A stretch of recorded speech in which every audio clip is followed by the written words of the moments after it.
Welcome back to another episode of Over 50 and Flourishing. Today, we are diving into something that we ladies really need to be talking about, and that is our heart health. I am so thrilled to have with us Dr. Tracy Paeschke. She is a board certified cardiologist and health coach with more than 25 years' experience in caring for people with heart disease. Dr. Tracy has literally dedicated her career to helping people prevent and reverse heart disease so they can live long and fulfilling lives. She currently practices preventive cardiology at her clinic in Monument, Colorado, and she also offers telehealth appointments across several states.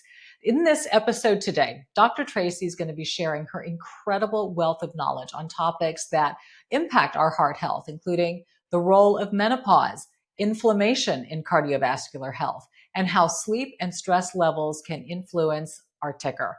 We will also cover practical tips on testing, imaging, and dietary choices to keep our hearts nice and strong. So let's learn more together about how we can take charge of our heart health.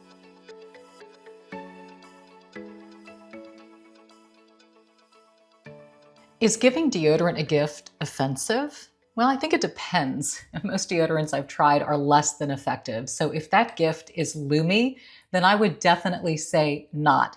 Lumi is the kind of deodorant to give because it works up to 72 hours. They've got creams, a stick. They even have the body wipes, which I love to pack with me wherever I go.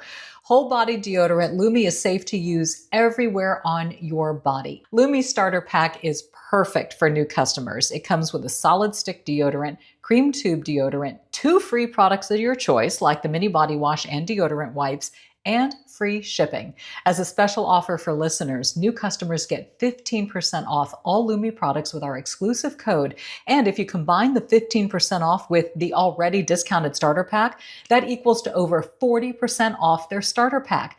Use code FLOURISH for 15% off your first purchase at lumideodorant.com. That's code FLOURISH at LUMEDEODORANT.com. Please support our show. Tell them we sent you. The holidays are here, and it is time to treat yourself to the best bras and shapewear on the market, thanks to Honeylove.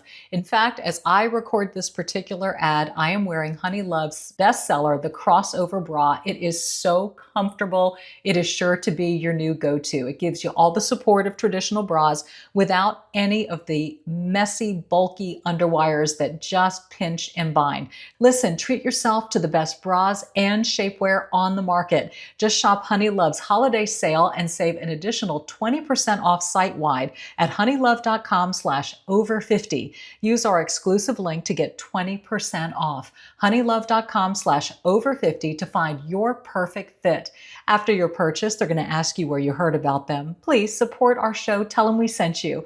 It is time to ditch the underwire for good, thanks to Honeylove. As the chilly days of winter roll in and the holiday rush begins, it can be real easy to forget taking care of yourself. Well, enter Mud Water, a soothing yet energizing coffee alternative that helps you stay sharp and balanced through the craziest time of the year. Mud Water gives you a natural boost without the crash or the coffee jitters. Using Mud Water is as easy as cozying up on a crisp winter afternoon. Just head to mudwater.com and grab your starter kit. For a limited time, our listeners get up to 43% off your entire order, free shipping, and a free rechargeable frother at mudwtr.com/over50. That's up to 43% off your order at mudwater.com/over50. After your purchase, they'll ask you where you heard about them. Please support our show. Tell them we sent you. This winter, nourish your body and your mind with Mud Water, a perfect addition to your self-care routine as the weather cools and the days get shorter.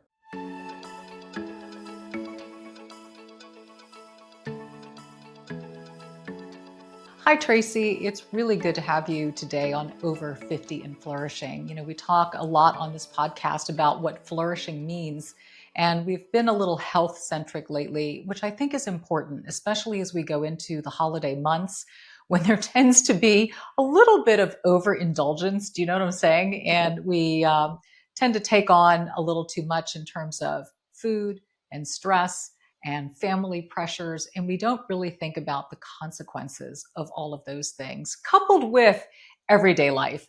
So I'm glad you're here to talk about heart health today. Isn't it interesting how, and I think maybe it's because of marketing, heart health is the number one killer of both men and women, but yet women always fear breast cancer more than anything. And it's not to say don't have that concern, but why is it that we just don't think about heart disease as much as women?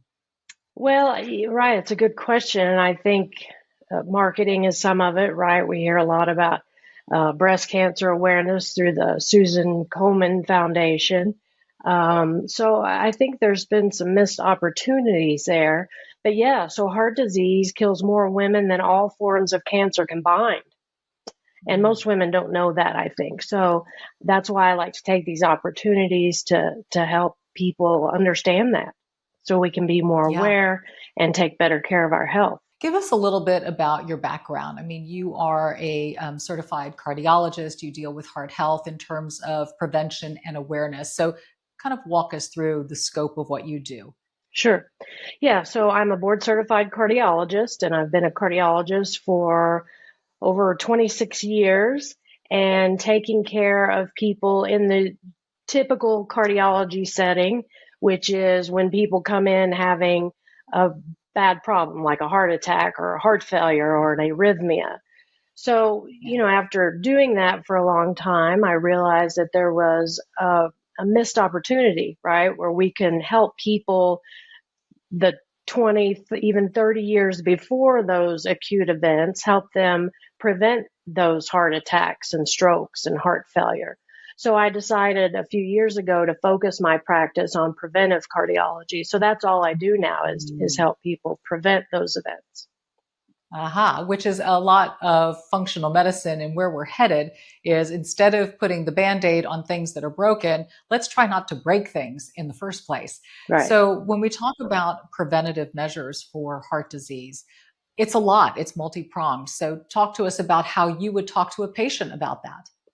Well, right. So it's like you said, it is multi-pronged. And the odd thing is that there's no standard protocol for preventive cardiology. So insurance doesn't pay for a lot of preventive cardiology because sometimes when insurance doesn't pay for it, then people don't think it's important, right? Which is not the case. And national guidelines don't recommend preventive cardiology testing beyond the standard lipid profile. So unlike cancer prevention, right, going back to breast cancer, where we get our mammograms starting at certain ages and we get certain testing, there is no, well, you need this, this, and this when in regards to preventive cardiology. So what I've done is I've taken parts of functional medicine, parts of integrative medicine, parts of course, traditional cardiology, and then parts of lifestyle medicine, and sort of Mhm. incorporated, cherry picked the best parts of those different um, organizations and come up with what I call a roadmap to heart health. And so, as Mm. you mentioned, it touches on several different points because they're all important in heart health, not only in heart health, though, but preventing cancer, preventing Mm. Alzheimer's, aging in good health in general. Yes. Yeah. And what Mhm. are those things? Let's go through that roadmap a little bit. Sure.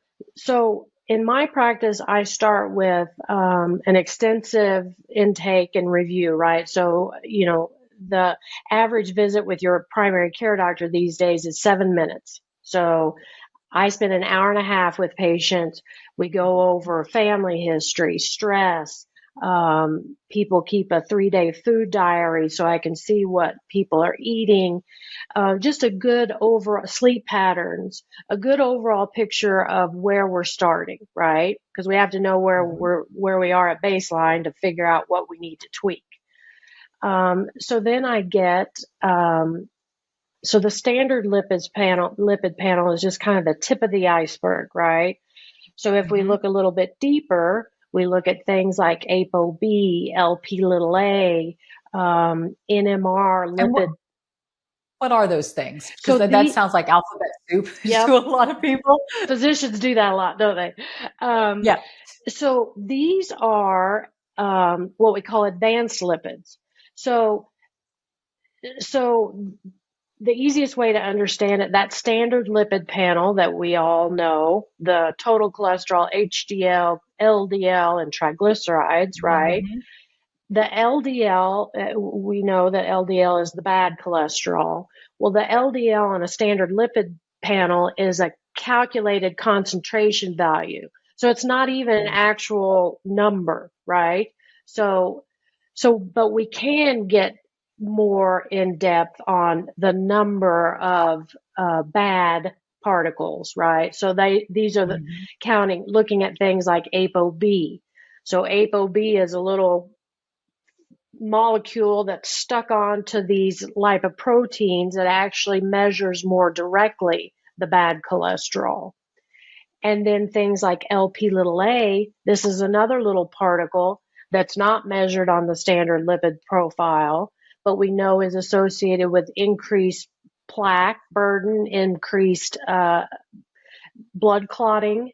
So again, these are subparticles that if we focus on these give us more of a picture of someone's personalized risk, right? Mm. Beyond just Right. saying, oh, your total cholesterol is a little high, you need to take a pill, right? So it's more of a in-depth look. And then the other thing we look at is, and you touched on this as well, inflammatory markers, because we Mhm. know that plaque and atherosclerosis, it's two parts. So it's cholesterol particles, and then it's also inflammation, right? So people who have increased inflammation in the body are more likely to develop atherosclerosis or plaque. So we look at both of those things. So, Dr. Paeschke, it sounds to me, and this is the sense that I'm getting overall, is that there are a lot of practitioners who have gotten out of the traditional modality of practicing medicine because they're finding it doesn't serve the patient. And these tests that you're talking about, these are deeper tests than what you would traditionally get. Am I understanding that right? Then Mm-hmm. if you just go to your cardiologist and they're going to run the overall cholesterol, the LDL, the HDL, the triglycerides, that's going to be your full panel. And you're like, well, wait a second. That may tell part of the story. It's not telling the whole story. But it seems like the patient really has to go outside the box in order to learn the whole story. Is that Right. right? That's right.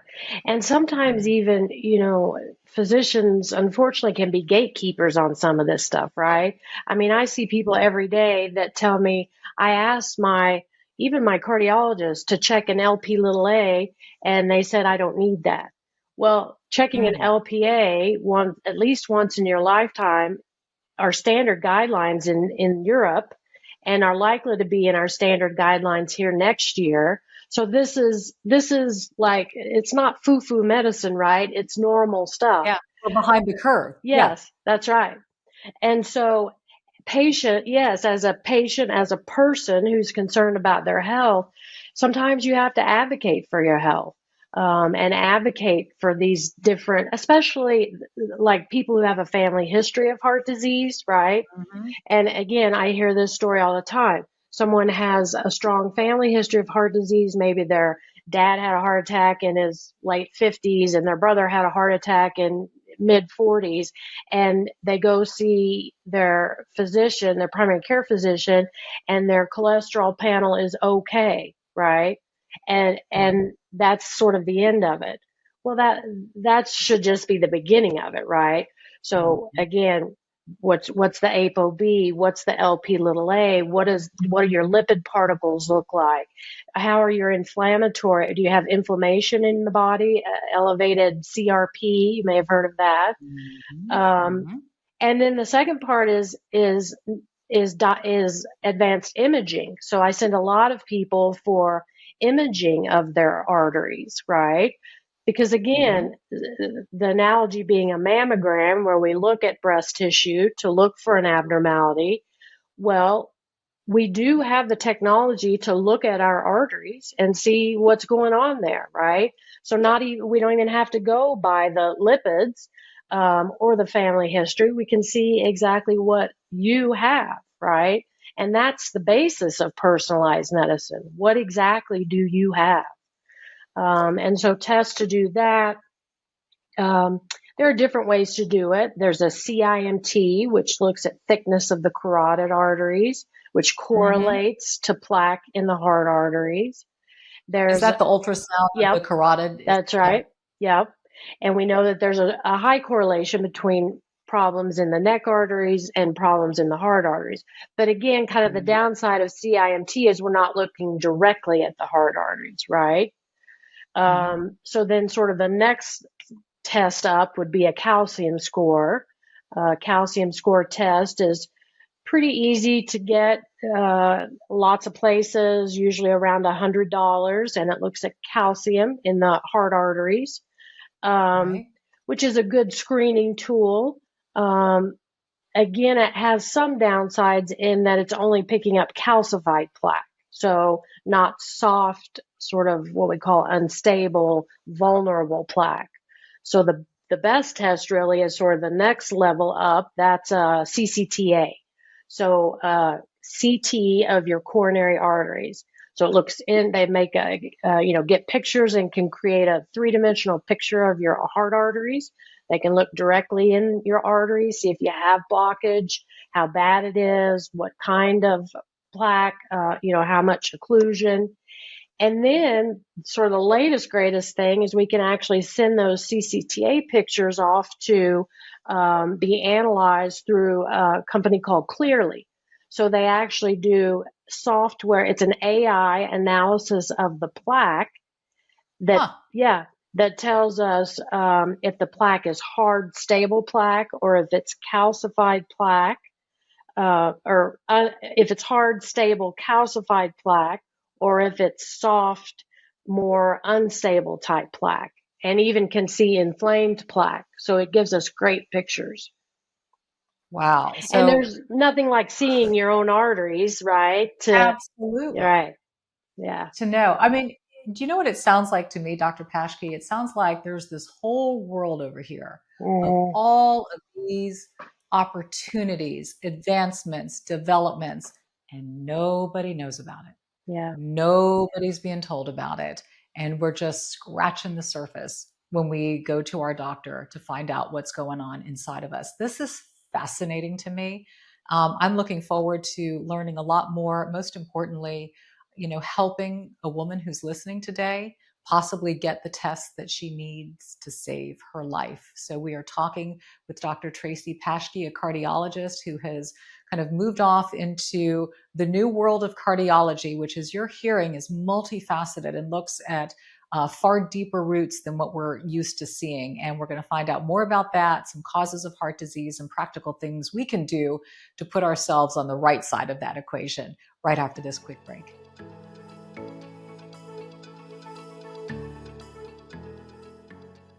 Is giving deodorant a gift offensive? Well, I think it depends. Most deodorants I've tried are less than effective. So if that gift is Lumi, then I would definitely say not. Lumi is the kind of deodorant to give because it works up to 72 hours. They've got creams, a stick. They even have the body wipes, which I love to pack with me wherever I go. Whole body deodorant, Lumi is safe to use everywhere on your body, everywhere. The smells are great. You can do lavender sage, clean tangerine, my favorite, toasted coconut. Lumi starter pack is perfect for new customers. It comes with a solid stick deodorant, cream tube deodorant, 2 free products of your choice, like the mini body wash and deodorant wipes, and free shipping. As a special offer for listeners, new customers get 15% off all Lumi products with our exclusive code. And if you combine the 15% off with the already discounted starter pack, that equals to over 40% off their starter pack. Use code FLOURISH for 15% off your first purchase at lumideodorant.com.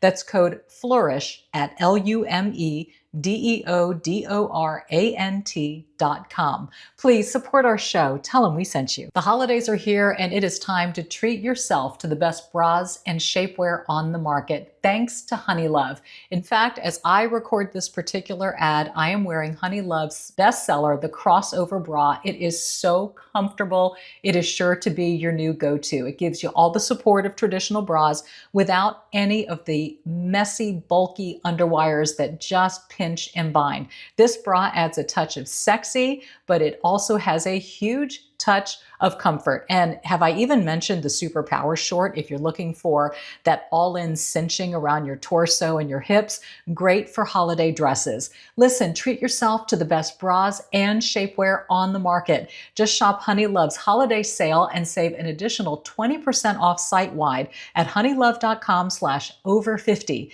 Use our exclusive link to get 20% off. honeylove.com/over50 to find your perfect fit. After your purchase, they're going to ask you where you heard about them. Please support our show. Tell them we sent you. It is time to ditch the underwire for good, thanks to Honey Love.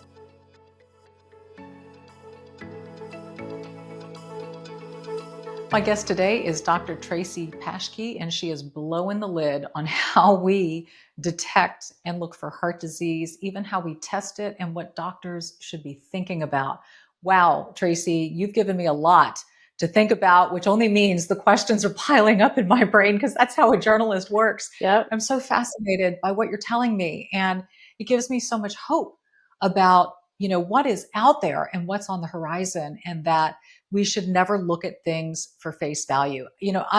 I'm guessing that you were probably one of those doctors in more of a traditional model who said, I don't really feel like I'm serving the patient in the best way. I need to do something else. Yeah, right. Because, in traditional cardiology practice, you might see the cardiologist, if you're lucky, twice a year, but usually it's once a year, right? For 30 minutes if you're lucky. So in that 30-minute period, once or twice a year, we have to talk about how you're feeling after your heart attack, your medications, any symptoms you might be having. Doesn't leave a lot of time to ask you about your diet and your exercise habits and your sleep and your stress level. And right. So again, right. It just at some point, because physicians go into medicine to help people, right? To help people either get over their acute event or to stay healthy, or to recover from that event. And practicing medicine in the traditional system as it has become, it doesn't really let us do that a lot. And that's why a lot of physicians are leaving traditional medicine. It's not conducive to our health or your health. Right. And many of you are showing up on my platform, these are conversations I'm so grateful to have. And, you are the first cardiologist that I have spoken to who has crossed over into more of a functional space, although you do not negate the need for more traditional approaches if needed. And I want to talk to you about that, about this kind of hybrid approach that you have. But it's interesting because everybody I've had has either been, let's say, a former OB-GYN who just did not feel like she was serving the patient in menopause, switched over into full-on menopause care, or nutritionists who've gone full-on into functional medicine when it comes to treating disease in the body. Are you seeing more cardiologists kind of jumping ship and joining you and practices like yours? Yes. I probably one cardiologist a month for the past 6 months has reached out to me just to talk to me about what I'm doing and thoughts on how they can transition into a more holistic type of practice. And again, helping people prevent their heart disease instead of treating their heart disease once they get it, right? Yes. It's the way it should have always been, right? But for multiple factors, it's not the way it is. It has to do with payment under our health insurance system. Doctors get paid to do things like procedures and surgeries, not to sit down with someone for an hour and a half and talk about how to prevent those procedures and surgeries, right? In our traditional system, there is no money in preventative care. Right. There's only money in drugs and procedures and hospital visits. Right. And so that's been a barrier. So, again, though, at some point I just said, I don't care really. I'm just going to do it outside. I don't take insurance in my practice. It's a cash-based practice, direct specialty care it's called. But I'm seeing more of this in my community. There's a direct care orthopedic surgeon. So, he does the injections and if you fall, sends you things that lots of things he can do without taking insurance. We have direct care pediatricians, direct care primary care doctors, direct care rheumatology, neurology. So physicians are trying to sort of change the way it's done, but I don't think it'll ever really be changed in the traditional setting. We have to kind of think outside the box, really. Mm. Do you think there will ever be some type of, I don't know, insurance, but maybe some kind of pay assist for people who really want to explore this, but maybe struggle financially with it? I Yeah, mean, it's such a disparity because it's yeah, like what gets covered isn't necessarily best suiting the patient, and what's right, not covered is probably what they need, and maybe they can't afford it. right. Yeah, so a couple of thoughts on that. Like on my website, I have a lot of free resources. People can Mhm. download um, how to eat a healthier diet, or how to cut back on alcohol, or how to get better sleep. Right? I have an ebook on hypertension on my website. So I try to offer some free resources, and I think platforms like this, right, are good Mhm. for education in general. Yeah. Um, so there's that piece of it. But the other thing that people should realize is often um, paying for medical care. Even I see people who have health insurance, but Mhm. they have to wait 6 months to see the cardiologist, and the cardiologist is just going to say your cholesterol's high. Here, take your Lipitor, and I'll see you in a year. Well, that's people, they want to talk about it more, right? They want, well, what can I do? Do I really need that Lipitor, or do I need a test to see if I need Lipitor, or maybe I don't need Lipitor. Can we talk about diet and the other pieces, right? So again, those are the Mhm. things that the cardiologist in the traditional system might have not have time to help you with. So people, even when they have health insurance, sometimes they come see me because I can see them quickly and I can spend a lot of time with them. And sometimes it's actually cheaper to see me because by the time they pay their copay and their high deductible, they could have seen me and be on the road to feeling better, right? Yes. Well, that's a very good point. And we can all make changes in our budgets depending on what matters to Right, us.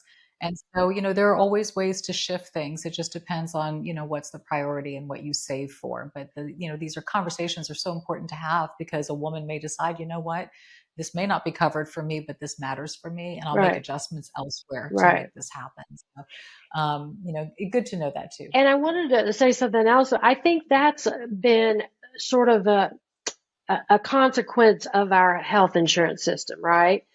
Mhm. So I use the analogy of car insurance. We don't use our car insurance to pay every time we put gas in the car or get an oil change, like, for those routine sort of maintenance things, right?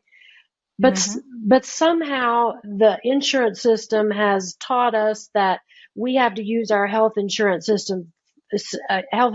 for everything, right? Right. Even if we're only getting 7 minutes with our primary care doctor, that we think that's okay, or you have to wait 6 months to see the cardiologist because it's covered by insurance. You see? So sometimes, yeah, if Mhm. we just step back and think, well, wait a minute, that doesn't even make any sense, right? Sure. I Yeah. should, No, I I should, get it. yeah. So some of it is awareness too, I think, because Mhm. a lot of people don't realize there are other options too, right? And that's Hmm. what we're exploring here. So Hmm. I'm grateful for these conversations. Yeah. And as I spoke about practitioners like yourself who are kind of crossing over to the more functional side, I talked about menopause practitioners, and it made me think, oh, I want to talk to Dr. Paeschke about heart health during menopause because that's when we notice some big changes, not Hmm. only, with our hormones that are dipping and what they cause and what we talk about in terms of hot flashes and feeling horrible, but there are also heart consequences during that time in our life as well. So I'd love for you to elaborate on that. Sure. Yeah, this is a big change in women's heart health. So when before menopause, women get a protective effect from estrogen and have a lower risk of heart disease. But then once we go through menopause, there's perimenopause. And then once we go through menopause, our risk of heart disease is the same as men's. So we see a lot of changes. Our cholesterol goes up during menopause. Even some of these particles that I was talking about can go up. Sometimes we see more inflammation around the time of menopause. Menopause affects our sleep and how we carry our weight, right? Some women, when they go through menopause, gain more weight around the belly. So that's called visceral fat. And we know that visceral fat is more inflammatory. So again, contributing to this inflammation in the body and related to metabolic syndrome, which is problems with blood sugar metabolism. So it's huge. And again, often, we're so focused on the hot flashes and, weight, I think, because that's a big thing that women notice, right? But also it's a time to remember, so there are other things going on besides that. So some things related to heart health. And it's a great time to see a preventive cardiologist when you're going through menopause to help sort of check some of those things. Yeah. Talk about the impact that estrogen has on our hearts as we age.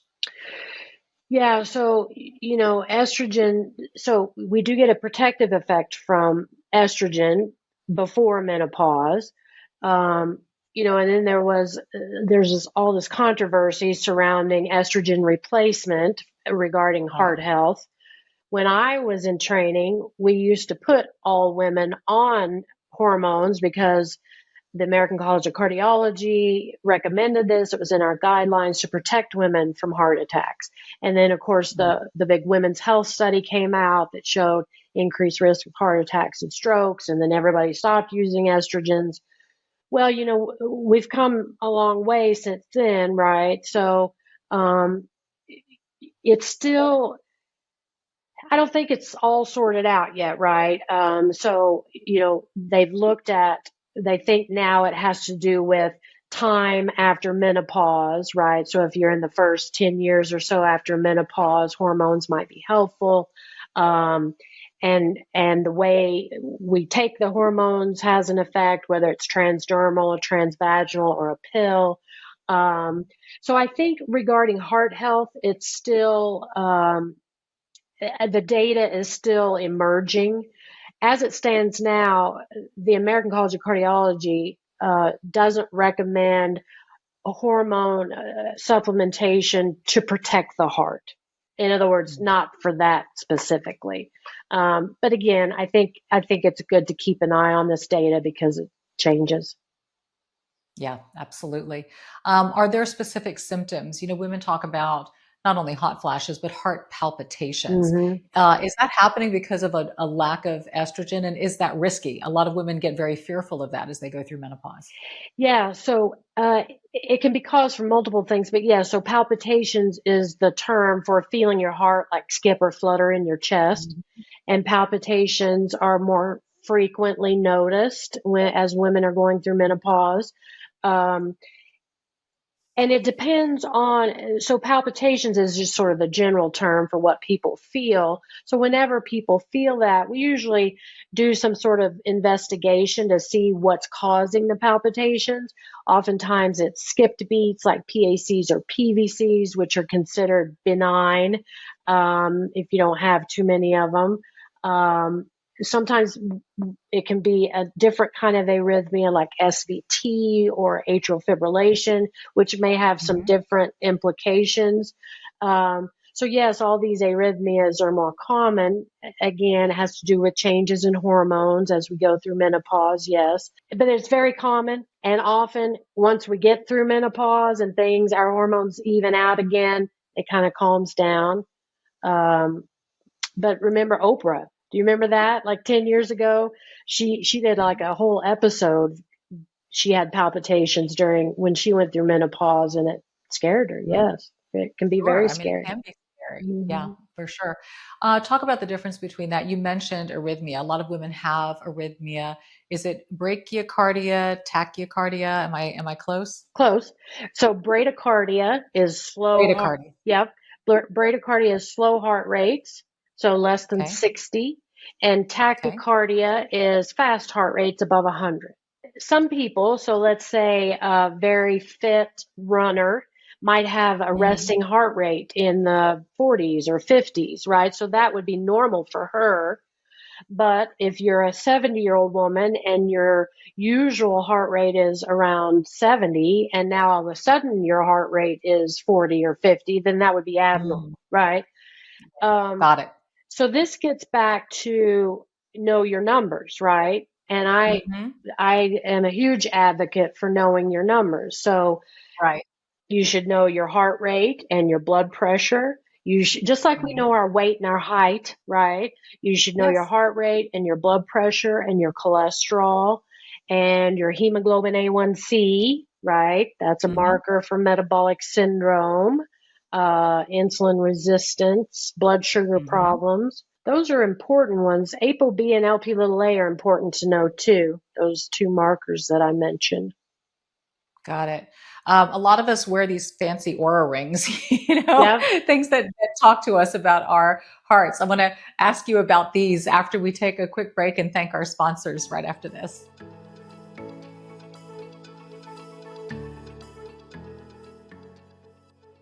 As the chilly days of winter roll in and the holiday rush begins, it can be real easy to forget taking care of yourself. Well, enter Mud Water, a soothing yet energizing coffee alternative that helps you stay sharp and balanced through the craziest time of the year.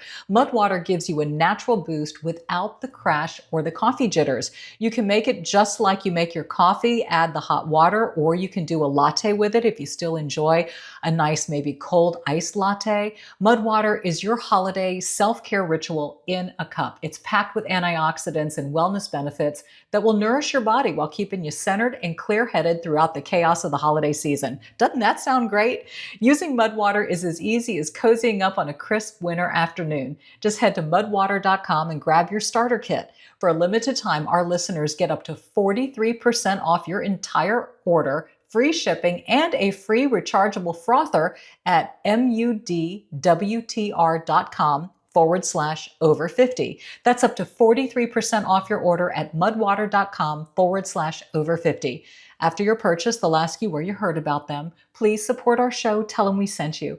This winter, nourish your body and your mind with Mud Water, a perfect addition to your self-care routine as the weather cools and the days get shorter. This episode is brought to you by iRestore, the clinically proven advanced hair growth system designed for women who want to say goodbye to thinning hair and hello volume. Look, that's a part of midlife, our hair getting thinner. And if you've been with me for any length of time, you know Courtney's journey with thinning hair and how we are both working for different reasons to be able to boost the volume of our hair.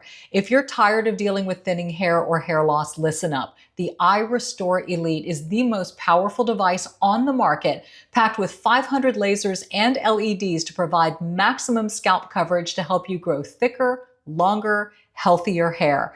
Are you ready to get medical grade red light treatment at home to regrow your hair? For a limited time only, our listeners get $625 off their order when you use code OVER50 at irestorelaser.com. That's your order at irestorelaser.com with promo code OVER50.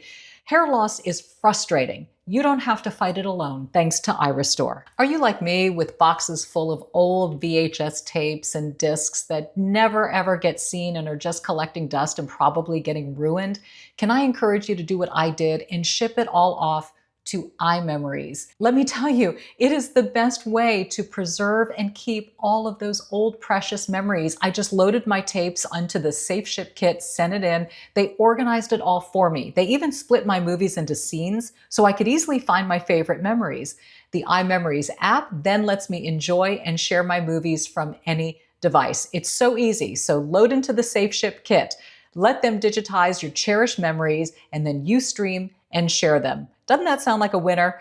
iMemories is offering our listeners 50% off digitization. Get started now for just $15. Go to imemories.com/over50 to get your safe ship kit for sending in your home movies.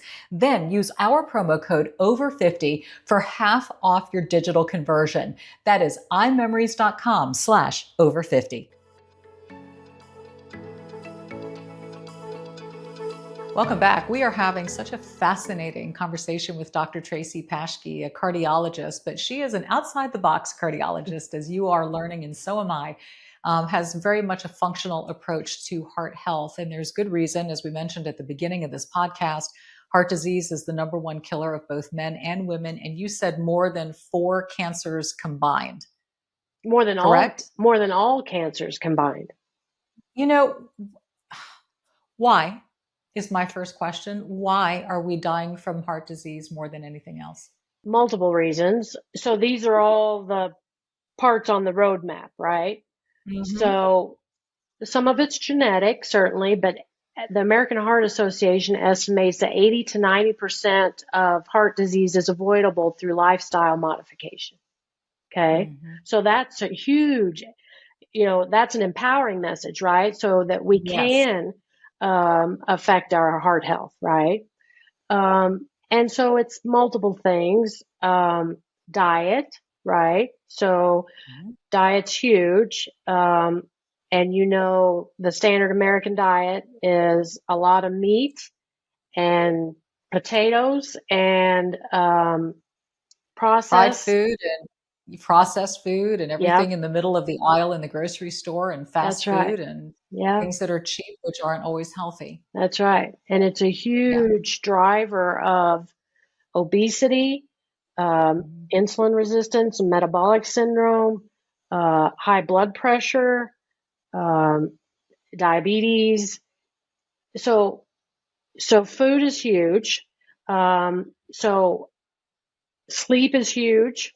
The average American is not getting the guidelines recommend 7 to 9 hours of restorative sleep every night, and the average American is not getting that.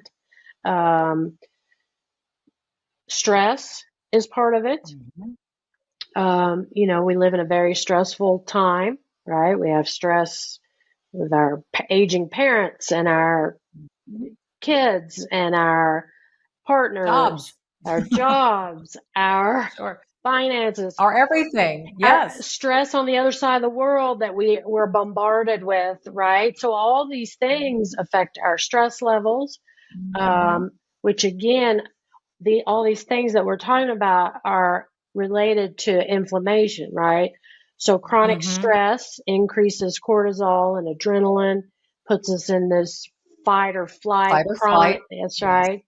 And we know that increases blood pressure, increases heart rate, increases inflammation, right? So inflammation is hard on the arteries. So heart disease is 2 parts. It's cholesterol and it's inflammation. So the inflammation piece is being driven by this too, the poor diet, the lack of sleep, the stress, not exercising, all those things that increase inflammation, which increases atherosclerosis. So they're all directly related. But the good news is that every little piece that you can chip away at and tweak things with improves, again, not only your heart health, but also brain health, reduced risk of cancer. Correct. All of it, right? So inflammation is the all-around bad guy, right? I mean, that we've determined for poor health, you have high levels of inflammation in your body caused by a myriad of things that you just spoke of. Right. And reducing inflammation isn't a pill, and it's not just one thing. It is an overall thing. So let's talk about everything that we need to do to reduce inflammation to therefore have healthy bodies in every way. So let's start with diet. So I use the American College of Lifestyle Medicine. If you know about them, they're actually an organization that focuses on these pillars of good health. Okay. Hmm. And the good news is there, lots of doctors are joining this organization. Their Hmm. enrollment has increased exponentially over the past few years. So that's a good sign, right? Right. Um, so things that we want to focus on, there's 6 pillars of lifestyle medicine. The first pillar is a whole food plant-based diet. Okay. Hmm. So that's where we want to start. That now I know that I'm vegan, but I know, not everybody's going to become a vegan, and not everybody wants to, or it's people are different. So in my practice and my philosophy is to meet people where they are, right? Sure. So most Americans eat meat at least once a day, often twice a day, right? And again, that's just what they've done, and they don't really think about it. They just go to the store and get their meat and make a meatloaf, same as they always have, right? So the first part of it is just being more mindful of what you're eating, right? What are you putting in your body? And is what you're putting in your body healthy? And is it the best that it can be, right? So so the if you start with a whole food plant-based diet, you're eating whole food, so things as they come out of the ground, right? So they don't come Mhm. from a factory, and they're not processed and they're not in a package, but it's a carrots, right? um, Right. Grains. It's fruits and vegetables. It's whole grains. So quinoa, brown rice, barley, millet, those good whole grains, um, nuts and seeds. Beans are huge. So beans and legumes, right? So maybe instead of your taco for Taco Tuesday, maybe instead of ground beef in your taco, you put some brown rice and black beans, right? So just try making some different substitutions, less meat and more plant-based substitutions. And that's a good place to start because when you do that, you're getting your anti-inflammatory foods, right? And you're Mhm. getting fiber, which most Americans don't get enough fiber in their diet. Right. And that's probably linked to colon cancer, why we're seeing increased risks of colon cancer. So more fiber, more plants. Um, that's a good place to start. And, Mm. maybe it's you start with a meatless Monday, right? So again, you try different ingredients, you try different recipes, just kind of play with it, make it fun, right? Yeah, I'm curious, why does meat get such a bad rap? I mean, I think about, our primitive days, when we lived in caves, we ate off of the land and the land gave us animals and Yeah, fish yeah, and plants and all of those things. So, all of these were wholesome natural foods that were provided for us. So why meat? And some people will say, okay, well, I don't do red meat so much, but I love my chicken, I love my fish. right, What about that? right. So back to your point about back in our hunter-gatherer days, right? We did eat meat as humans, but we didn't eat meat every day, right? And we certainly didn't eat it twice a day. I That's mean, true. they may have eaten meat, I don't know, once a week, maybe if they were lucky, right? Because Hmm. it was just a different, you didn't go to the grocery store and get it out of the refrigerator section. So it Hmm. was it was meat, yes, but it was smaller portions of meat and infrequent, Yeah. right? Yeah. Good point. Um, they actually studied this. Indigenous, like people that still live in the Amazon rainforest, away from civilization, their LDL cholesterols are around 40 and 50. So, Mm. right, naturally very low, whereas the average American's LDL cholesterol is like 120-ish. So, so their LDL bad cholesterols are low, less than 50. And even children, little Mhm. kids, their LDL cholesterols are 20 and 30. So in other words, it has a lot to do with diet, and Mhm. it has to do with our food, I think, the way our food is now, I think, right?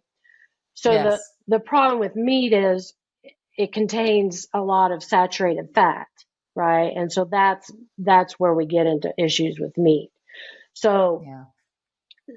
so that's and you know most Americans, we're eating less red meat, but we eat more chicken. So we eat a ton of chicken, and per weight, we get most of our cholesterol from chicken now. Yeah. Interesting. Mm-hmm. Interesting. One thing that gets my goat, no pun intended here, when we're talking about meat and just food in general, back in the day when you were talking about hunter gatherers, well, these were natural animals that roamed the land and ate natural grass and food and Yep. whatnot. And so now we have, I could do a whole podcast on this. We have hormone induced animals, we have fertilizer induced plants, we have mercury in our fish. I mean, the food supply is so sketchy as it is. Trying Yep. to get whole, healthy food is not easy. So when we're talking about a healthy diet, don't we have to look at those factors as well? Yes, which is one of the reasons I'm vegan. Because right. I mean, all you got to do is big ag, right? So it's the same. I mean, you live in Texas, you know more about this than me, I'm sure. But I mean, I can drive through Kansas and see the big feedlots full of cows standing in their poop, right? And then we give them antibiotics to counteract the bacteria that they're standing in. I mean, yes, it's a perverse system, and none of it's right. Yeah. So what's all Yeah. that? Like I said, that's a whole other podcast. Yes. But to your point, I mean, I understand that why you and a lot of people choose to eliminate or try to get to plant-based and probably organic plant-based, Mm-hmm. just because the food supply has become so non-nutrient and not healthy to a certain degree. Right. So everybody has to sort of walk their own walk Mm-hmm. with all of that, right, Dr. Paeschke? But just be mindful of what it is that you're eating and where it came from Yep. and what it's eating and where that came Yes. from. I mean, you Right. have to think about a lot of things if you really, really want to be healthy about what's going inside. Yeah. Yeah. They say, follow it all the way back. Right. So, I mean, and it does. It makes you think about all the parts that had to go through to get to your table. So you want those steps to be as limited as possible, right? Right. Makes perfect sense to me. So what else can we do regarding inflammation? That's kind of the biggie that we were on. Yep. We've talked about diet. So basically more plant-based as much as we can get to, Yep. within certain parameters. Obviously stress reduction is huge, Yep. huge. I talk a lot about that on my platform, just, different ways to reduce it and talk about movement. We haven't really touched on exercise and the type of exercise needed for heart health. Yeah. So, the American Heart Association recommends 150 minutes of moderate intensity aerobic exercise a week. So, nice brisk walk, 30 minutes a day will get you there, right? And then, of course, women need some resistance strength training for our bones and our muscles. So that's the recommendation from the AHA. Again, though, you got to meet people where they are, right? So, and I talk to people about this. Some people are gym rats. Other people hate the gym, right? So there are benefits to walking in nature. That's been studied many times, right? For stress as well and bringing those Yes. cortisol levels down. Yes. Which again is related to inflammation, right? There's also a lot of data on these short bursts of movement, right? Yeah, like in the HIIT workout. Yes. Or High even, intensity interval training. Yeah. yes, but not even in that setting, but like vacuuming your floor for, so more daily movement, sort of normal, like the blue zones. Are you familiar with the blue zones? Of course. Yes. So that's, those people don't go to the gym, right? They're walking in everyday life. They're Yeah. cleaning and they're gardening and they're piddling. And so just instead of sitting at the computer for 8 hours a day or in front of the TV, they're moving. It's not what they're doing. That's right. Yeah. Well, and Dr. Paeschke, you know what else they're doing? They're socializing. Yes. They have a sense of community, and they Yep. also drink red wine. So I want to ask you about that one too.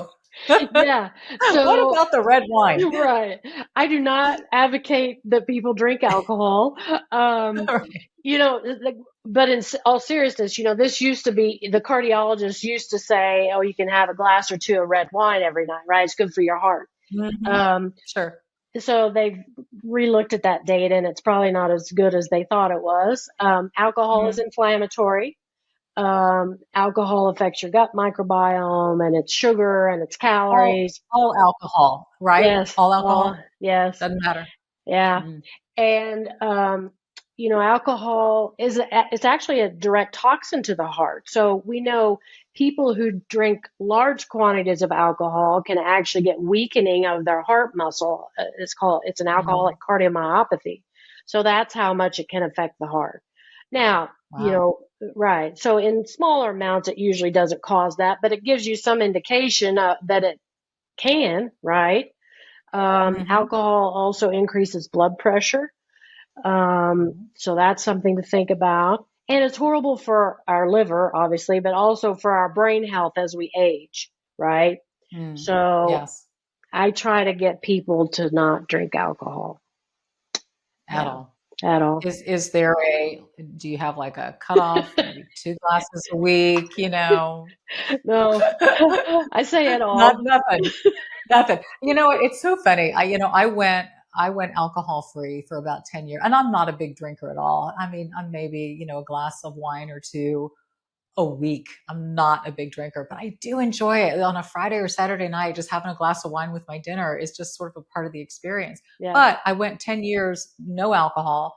And you know what? I didn't think twice about it. I right, think once you make that determination, you sort of check out of something, then it just isn't in your life and you don't think about it. right, It's like right, China is there. I just don't go to China. Does that make right. sense? Yeah, right. And back Yeah, to your point about, they do drink alcohol in the blue zone, some of the places. But they again, do. and people debate this. The best explanation I've heard is, again, the alcohol is different. It's a different processing. Mhm. So maybe that has something to do with it. Or is it just Maybe. is it just the fact that they're counteracting the alcohol with all the movement and the social connection? Who knows, right? Right. Yeah, Right. Yeah. Good point. yeah. Good point.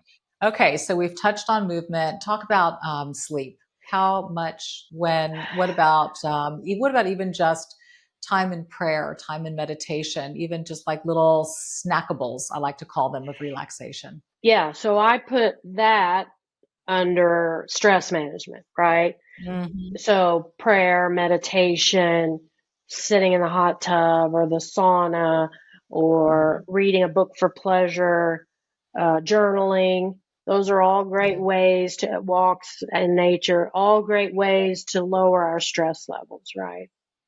Hmm. And again, that lowers inflammation. Um, and then sleep, I'm sure if you haven't done a whole podcast on sleep, you can, Oh yeah, sleep's I have. huge. Trust me. Yeah.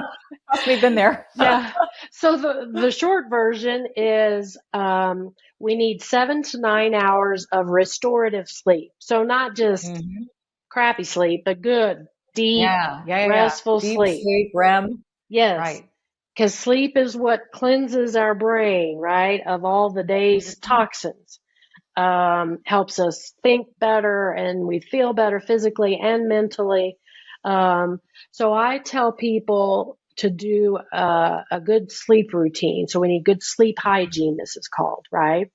So just like we sleep train our babies, right? We need to sleep train ourselves. So we need to have a wind down routine. So an hour before you want to go to sleep. So let's say you want to get your 7 to 9 hours. Let's say you want to be asleep at 10 and awake at 6, right? So Mhm. if you want to be asleep at 10, around 9 o'clock, so an hour before, you turn off your screens, right? We don't want the blue light. So turn off your screens, turn off the drama. Don't watch a movie, just turn that off and, Right. do something, take a warm shower or wash your face or brush your teeth, something that signals to your brain, all right, it's time for me to start winding it down, right?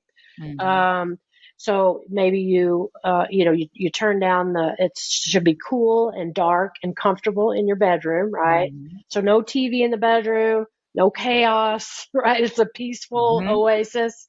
Um, Yes, calm. And again, this is training your brain, and it works just like mhm. we do with babies, right? You Yes. turn the lights down. Don't drink Yep. alcohol because that messes up your sleep cycles. Sleep, especially in menopause, Yes, proven. yes. Yes. Um, and so we want a nice calm hour before. Maybe you read a book for pleasure with again, not on your tablet or on your laptop, but a real book. Um, and Mhm. and again, it's training your brain to slow down, to wind down, to get in sleep mode. And if you Yeah. do that, it helps. It helps insomnia. It helps the Mhm. awakening at night. The other big piece, though, that I talk about a lot is sleep apnea. So, That's a big one. it's a big one. And a lot of women, Mhm. they know their husbands have sleep apnea, but they don't think about it They as don't much. know they have it. Yeah, right. And sleep apnea increases after menopause, too. So that's another Mhm. menopause thing. Sleep apnea is when we either have very shallow breathing or we stop breathing during sleep. So, and Mhm. it can have multiple, you can have a big neck that causes your airway to kind of collapse, or a big tongue, Mhm. or you can have a small airway, a small oral cavity that makes you more likely Mhm. to have sleep apnea. Some people have a big belly, and that makes you more likely to have sleep apnea. So there can be some, anatomical things going on, right? So just the way Yeah. your stuff is. Um, and That's a big thing to get, checked out, and yeah, there's so many, sleep studies where you can do the testing at home. that's right. I've actually done it. Yep. You do the testing at home, you wear the monitor, Yep. you send it back to the company, and then they analyze the results. That's right.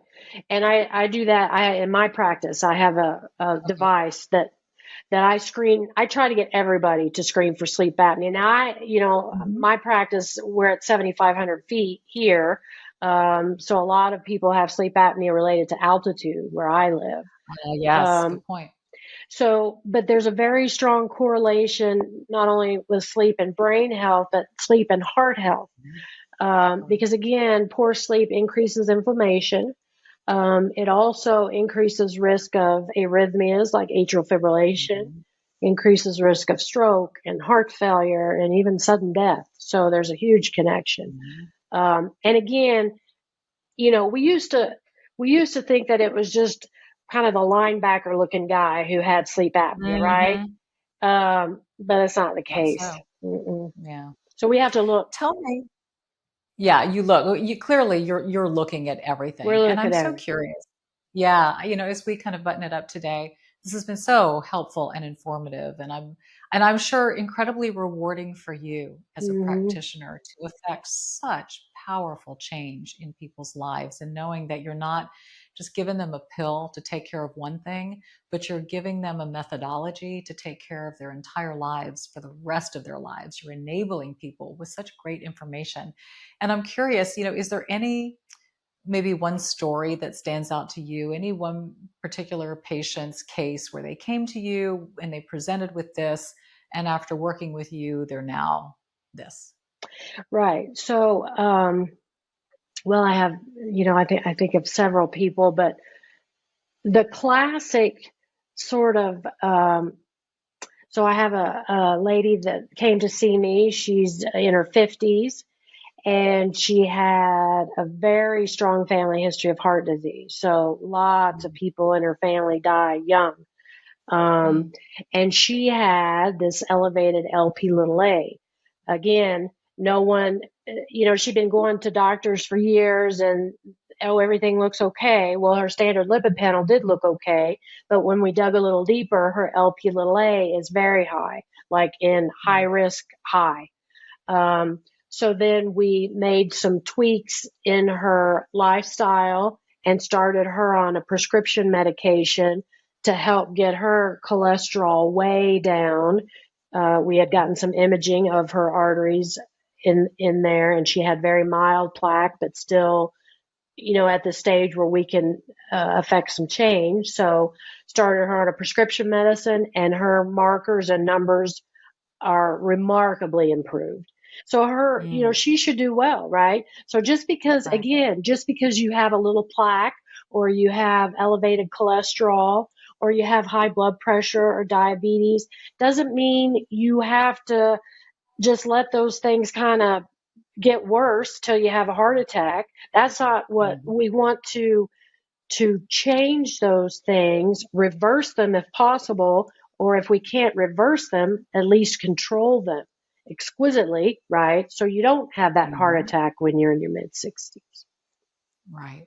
That's a great story. And I am sure she is eternally grateful that she found you Thank you. and the rest of her family, by the way, Yes. too. Yes.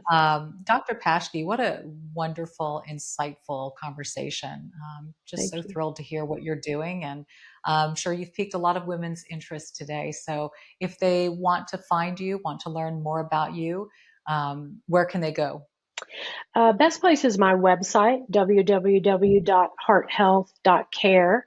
And I offer a free health consultation on there. I do a free 30-minute health consultation. So if someone maybe heard this and I have an elevated LP little a, they can reach out to me and I can talk to them a little about that.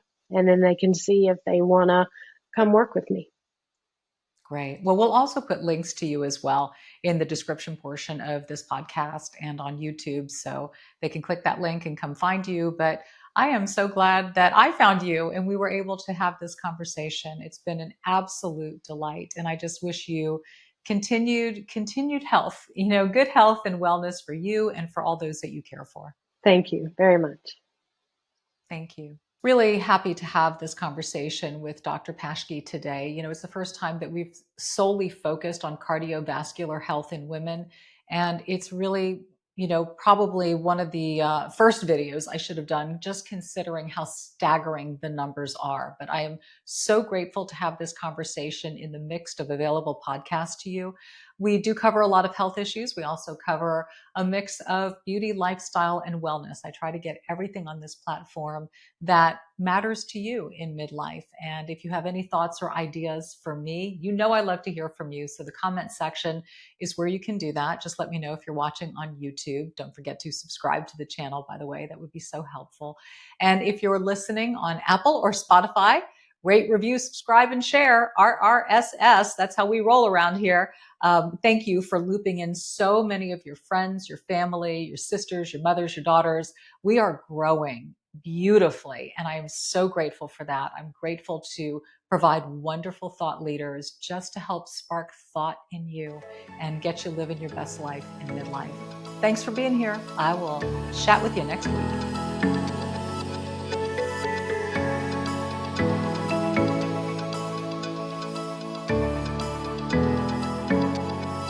This episode is brought to you by iRestore, the clinically proven advanced hair growth system designed for women who want to say goodbye to thinning hair and hello volume. Look, that's a part of midlife, our hair getting thinner. And if you've been with me for any length of time, you know Courtney's journey with thinning hair and how we are both working for different reasons to be able to boost the volume of our hair. If you're tired of dealing with thinning hair or hair loss, listen up. The iRestore Elite is the most powerful device on the market, packed with 500 lasers and LEDs to provide maximum scalp coverage to help you grow thicker, longer, healthier hair. Are you ready to get medical grade red light treatment at home to regrow your hair? For a limited time only, our listeners get $625 off their order when you use code OVER50 at irestorelaser.com. That's your order at irestorelaser.com with promo code OVER50. Hair loss is frustrating. You don't have to fight it alone thanks to iRestore.